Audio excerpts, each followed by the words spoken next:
So this is about the shifting of functions. In here, the x has been replaced with x plus 2, and that is going to shift the graph to the left. With it being x plus 2, you might think it shifts it to the right, but watch this idea.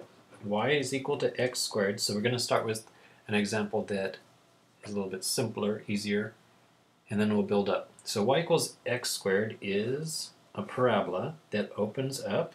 Its vertex is at 0, 0.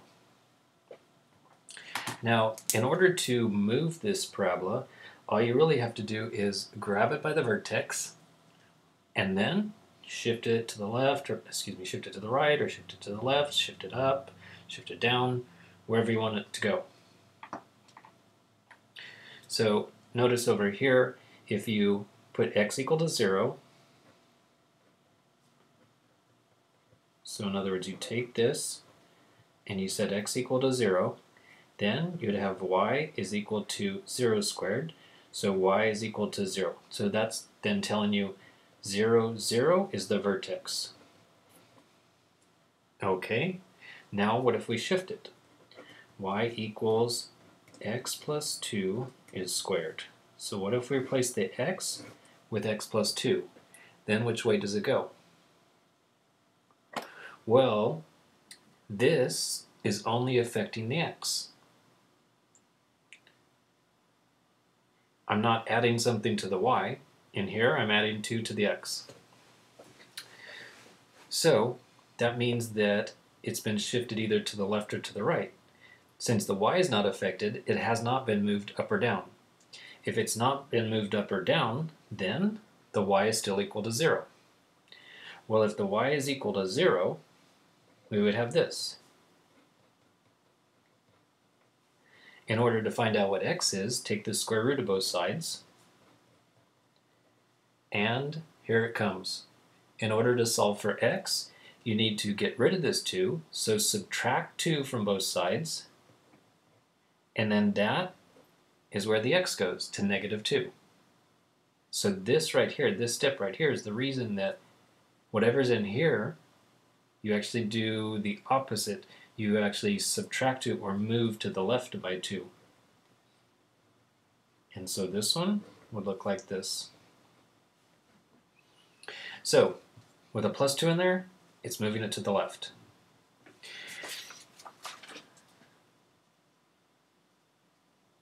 So this is moving it to the left.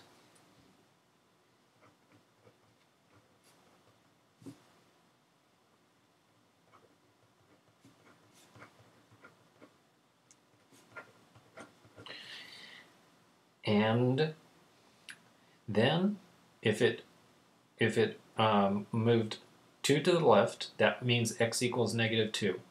So if we go ahead and have x equals -2, then what happens to the y value? So we'd have 5 and then e to the -2 plus 2.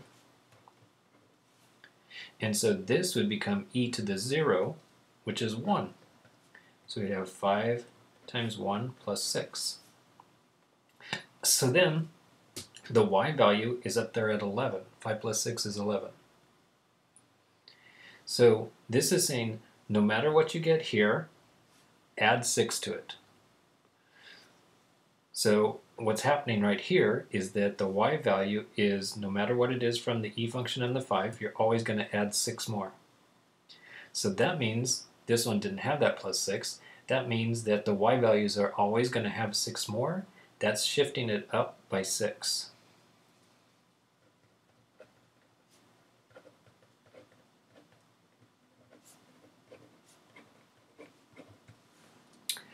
Okay, and then what about the 5? Well, if just the e function was there, this would have just been a 1. This is making it 5 times bigger. So this 5 in front is making the e function be 5 times bigger. So if the e function looks like this, which it does,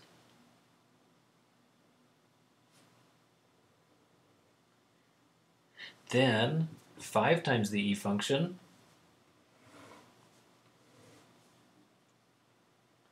would look like this. So it would go through at 5 instead of 1, and it would be even steeper and bigger. Okay, now put all of that together. So it's shifted up by 6, to the left by 2. So now let's take all that information, and so this is just y equals e to the x. This is y equals 5 e to the x. But now let's put it all together.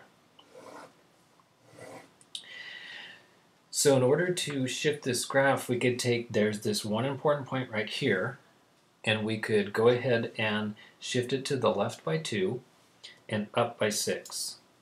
So to the left by 2 would move it to over here, and then up by 6 would move it up to 7.